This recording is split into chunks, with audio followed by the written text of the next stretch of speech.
And just in terms of signposting a little bit about what I'll cover on my presentation, I'm going to touch very briefly on who ICMM is, what we do and how we work.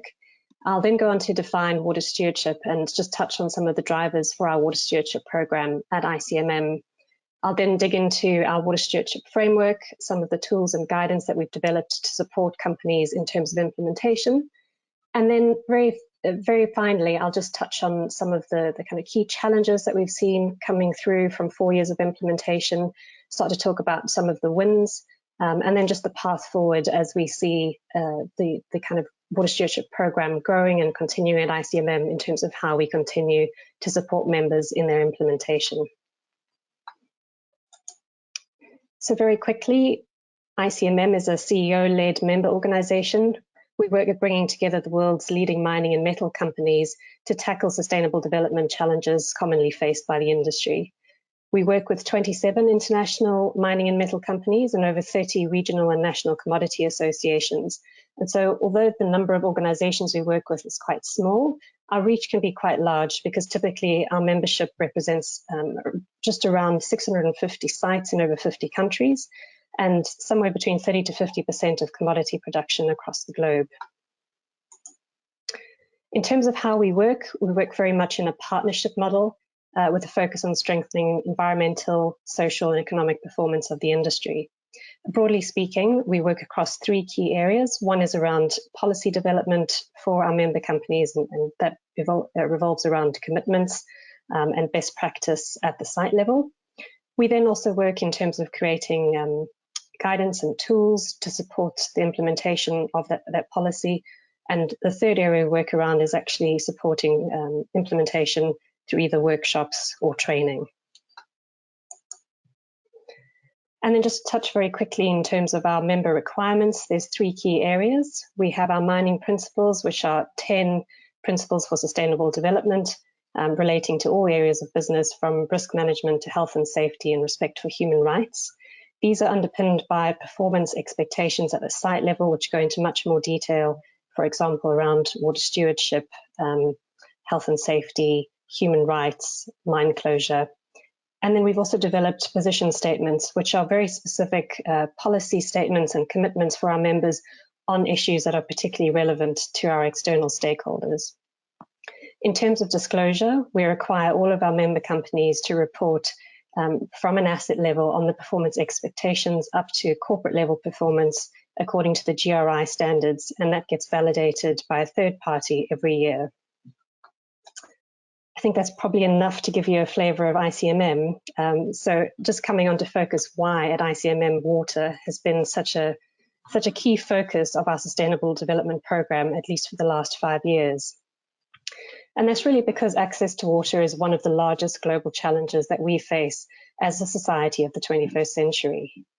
We know that water resources are under increasing pressure from population growth, from growing pollution, from consumption, and from climate variability.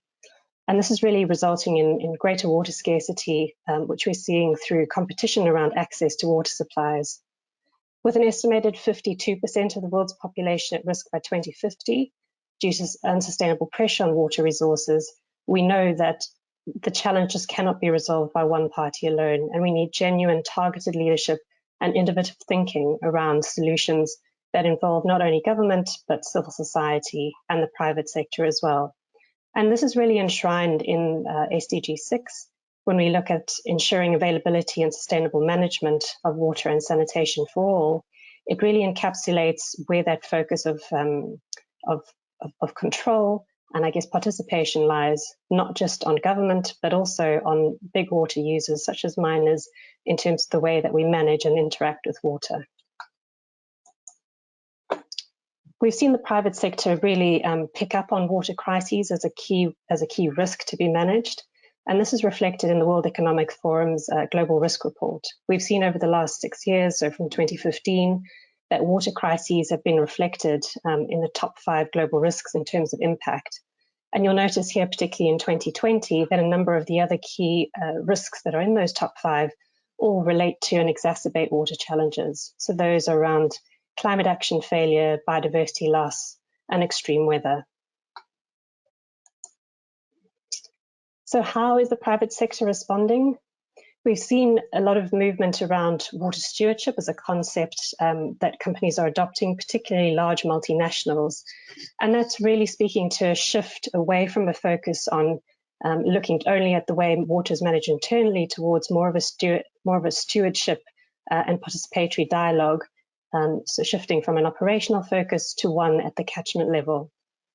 And I've just highlighted here the definition that ICMM has adopted for its members, coming from the Alliance for Water Stewardship, and that is the use of water that is socially equitable, environmentally sustainable, and economically beneficial.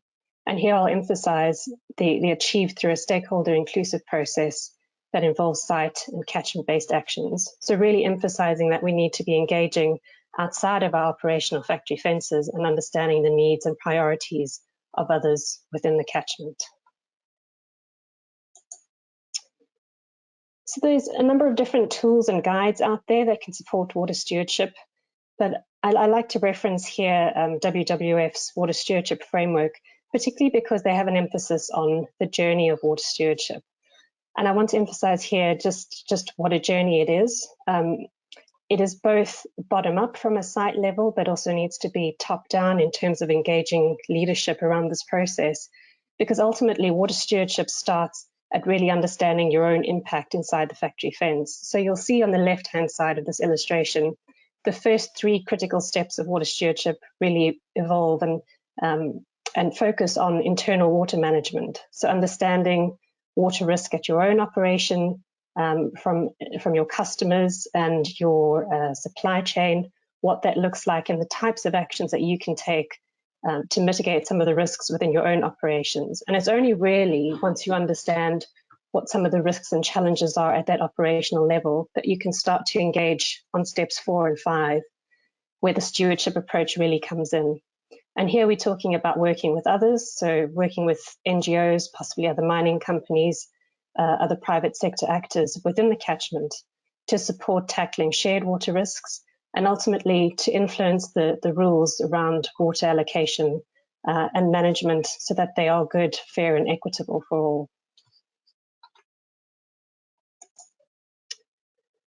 Just coming on to touch on some of the drivers for water stewardship and certainly why ICMM has had this as a core focus in terms of our Sustainable Development Programme for the last couple of years. And those are around 5 key issues. So when ICMM was formed back in 2001, we defined the critical constraints in developing mineral resources as access to land, access to capital, and access to markets. But we've certainly seen in the last 5 years that access to water has quickly emerged as a 4th critical constraint on the development of assets in several geographies. We know that mines are typically long-lived. They're often situated in water-scarce areas where there's increasing competition over access of water, and particularly because mining companies cannot just up their operations and move to another area. We're really bound to the geographies where the ore is in the ground. Water scarcity becomes a huge issue, and particularly where there are other actors that need access to that same water supply as ourselves. One of my favorite quotes to illustrate this most recently at one of the investor roundtables that we held was when one of our CEOs mentioned that finding water trumps finding gold these days, and that really encapsulates this tension around water security. The second driver there is around investor pressure, and particularly around stranded assets. And I'm not referring here to sort of a climate change world under a 1.5 degree scenario, but more around the inability to develop assets when there's strict drought considerations or regulations to be considered, or flooding. And Hugh's going to go into a little bit more of that in his presentation. But I also just wanted to draw attention to the kind of investor scrutiny that we're seeing, particularly following the tailings dam failures and more recently around Brumadinho. Investors and civil society don't really differentiate between tailings management and water management. Those are often seen as one and the same. And so we're starting to see a lot more investor and civil society engagement and focus and scrutiny really over the way that our companies are managing water. Changing regulations and license requirements, we're starting to see these becoming much more stringent. In Chile, for example, There are strict restrictions on freshwater access for companies who use over a certain number of litres per second. We are starting to see water price increases. We're also starting to see stricter regulations around the quality of water, both in terms of intake use and then discharge into the catchment. Extreme weather and climate change, as per the WEF 2020 Global Risks Report, it's a critical challenge for many businesses, but particularly for mining companies that have long-lived infrastructure. We're starting to see the need to build adaptation mechanisms into that infrastructure to cope with the extremes of weather, whether that be drought or increased rainfall and natural disasters. And then coming on to community expectations and requirements, this is something that's often, at least historically, been disregarded to a large extent by mining companies in terms of their approach to water stewardship, and at quite great cost. So if I just flick onto this slide, I'll give you a sense of some of the kinds of issues that we see coming through, and at least from a mining company's perspective, some of the costs to business that are often not as obvious at first glance. So acid mine drainage, pollution of community and shared water resources, tailings dam failures, which I've already mentioned, and then the kind of large-scale protests, stoppages, and even mothballing of operations that we've seen, particularly in South America, around community protests in relation to water. And this is all just to kind of highlight that when we as companies have an inadequate consideration of water needs of local users, it can result in really costly project delays, sometimes even cancellation of licenses, community conflicts, and reputational damage. ICMM in the last couple of years has done some quite interesting research looking at what's driving community company conflict, and certainly water seems to be a key flashpoint for that. So, for example, looking at the World Bank stats on conflict, they have a World Bank Group Compliance Officer Ombudsman, which is an independent recourse mechanism that responds to complaints from project-affected communities. And between 2000 and 2017, water was implicated in 58% of the mining cases lodged with that group. When you take that into a cost perspective, I'm going to refer here to the seminal paper by Rachel Davis and Daniel Franks, their report on cost of conflict. But if you're looking at a large project such as an asset with a expenditure between 3 and 5 billion, lost productivity due to shutdowns of delays will cost roughly about $20 million per week in terms of net present value. And so we're looking at some quite significant costs due to community protest. Of course, while I've just been focusing on the cost to companies, the cost to communities can be really significant. And whilst water is a critical resource for mining operations, it's absolutely fundamental to the environment, to communities, and to other business. And it's really important that we as miners understand this perspective and this difference in terms of the value of water to communities versus to the mine site. And I think it's this shift in perspective that ICMM has really been encouraging and pushing through our development of our water stewardship framework, guidance and tools, because historically the industry has really considered good water management as something to be focused on in terms of the operational confines and boundaries.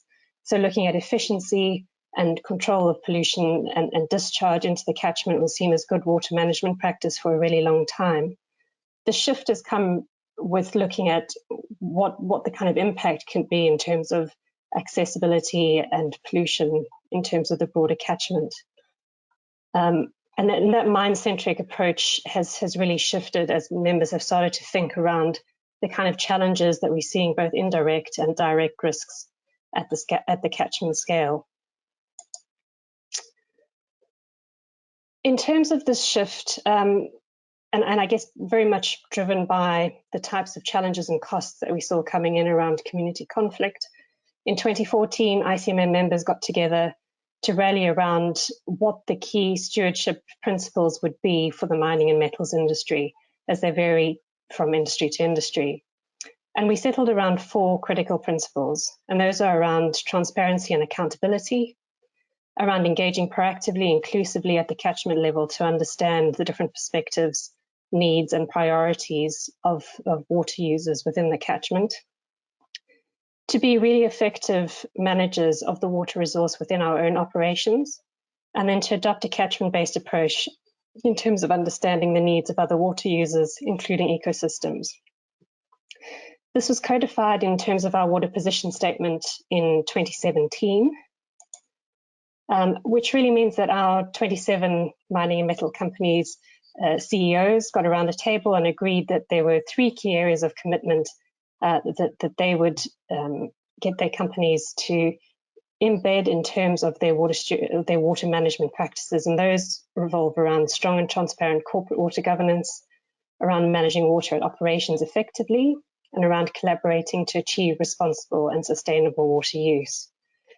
We set an implementation deadline of November 2018, and again, going back to the slide with WWF's Water Stewardship Framework, it is very much a journey. So I want to emphasize that while that deadline is passed, certainly through the implementation that member companies have experienced over the last few years, there's certain elements that are much easier to implement than others.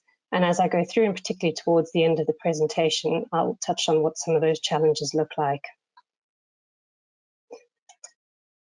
And just in terms of those 3 areas, our members have 4 commitments for each area. So it's 12 publicly facing binding commitments on water stewardship. And I'm just going to touch on a few of those here. So in terms of transparency and accountability, this is really focusing on assigning clear responsibilities for water management across the business, so from site to sort of board level. There's a focus on publicly disclosing the company's approach to water stewardship, and then there's a real emphasis on clear and transparent, consistent water reporting across the sector, driven by ICMM's water reporting standard, which I'll come on to explain in a little bit more detail in just a moment. In terms of effective water resource management, and specifically looking at operational water management, at the very basis, we have a requirement for our members to have a water balance and really understand how that relates to cumulative impacts of other users at the catchment scale. There's a focus on setting context-relevant targets, so not just those based on efficiency, but really understanding the broader context in which operations are situated, and enabling better management of those shared water resources through the targets that are set. There's also a strong commitment around WASH for all employees, and then making sure that any kind of impacts, whether those be quality or quantity related, are controlled as far as possible. In terms of collaboration to achieve responsible and sustainable water use, I've already mentioned that this is perhaps the most tricky to implement. But what we're looking for our members to do, and what the commitments revolve around here, are carrying out catchment-based or catchment-level water risk assessment, so enable companies to identify and evaluate and respond to the types of risk that they're seeing outside of the factory fence. We're expecting companies to be really proactive in terms of their engagement with other stakeholders within the catchment, and being inclusive in understanding what their water needs and priorities are. We are seeing companies, where possible, to engage with other water users to proactively encourage really strong water governance within the catchment, and particularly around fair and just water allocation. And then finally, where initiatives exist, or where it's possible for companies to join collective action initiatives and programs to support better water use for all.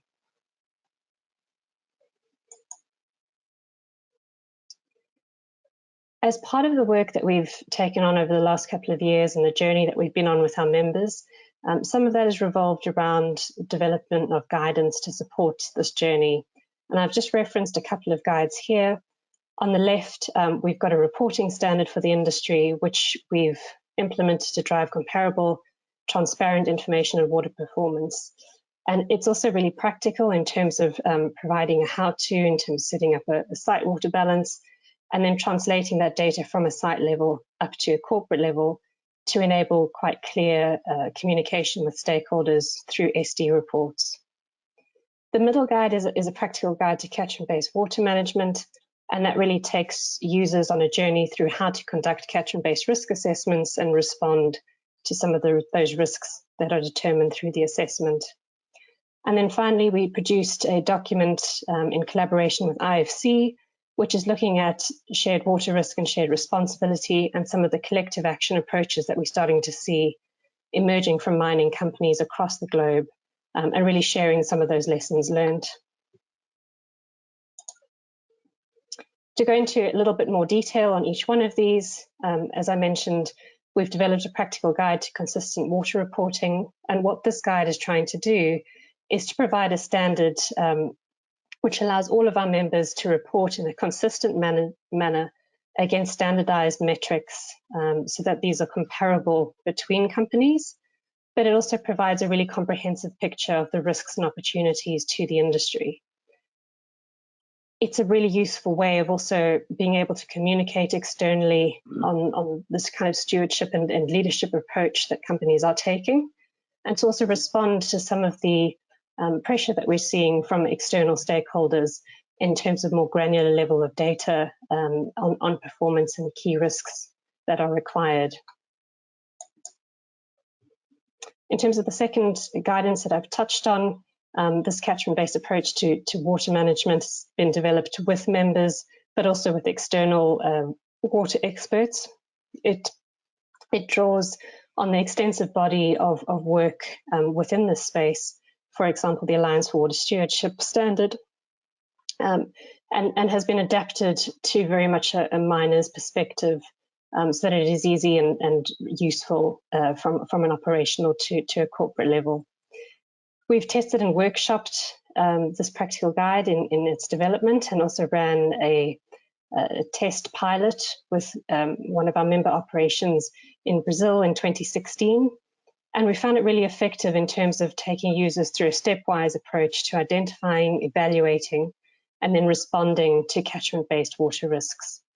The guide also includes really useful stepwise guidance on the types of internal action that you'll need to take, both to motivate your internal teams, but also to create buy-in and support for a water stewardship strategy. It also speaks to the types of external engagements that would be useful at each step of this process. And that guide is available in French, Spanish, and Portuguese, as well as Russian from our website. Finally, just to touch very briefly on our collective action document. So this is a really useful compendium of case studies. I think we have 17 different companies that are, or sites that are covered within this compendium of lessons learned. We've got examples from Mongolia, Peru, South Africa, Canada, and Australia. And it brings together the collective wisdom of several different companies and organizations that have worked very hard at understanding and sharing the experience of what it takes to manage shared water risks through a collective lens approach. That again is available from our website. So finally, just to have a think through what we're starting to see in terms of some of the implementation experiences that our members are having after having worked with this framework and some of our guidance and tools for the last 4 years. And I think the first place I'll start is just on emphasizing the journey that water stewardship is, but it requires buy-in from several levels, both from site to senior management, and a lot of resource and time to implement this approach. So I think it's just something to bear in mind, the kind of effort required, the team support, and I guess the buy-in across the organization, which is really essential to enable this type of approach to be adopted. The other key lesson learned is just about understanding your own water balance and operational risks before you can effectively engage at the catchment.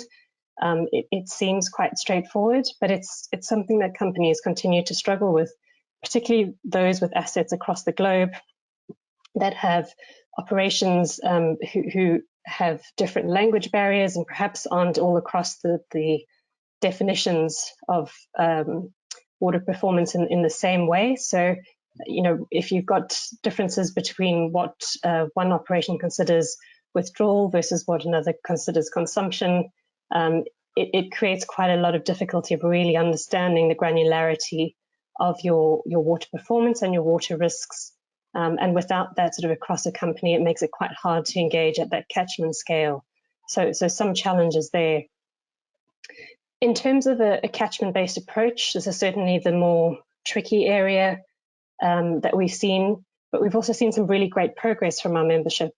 So in terms of the challenges there, successful mitigation of catchment-based risks require quite functional, robust, functioning institutions and local actors. So whether those be, local government or NGOs and business, and that's just often not the case. There's either a lack of capacity or a lack of resources, and this is not something that a mining company or even others can tackle alone.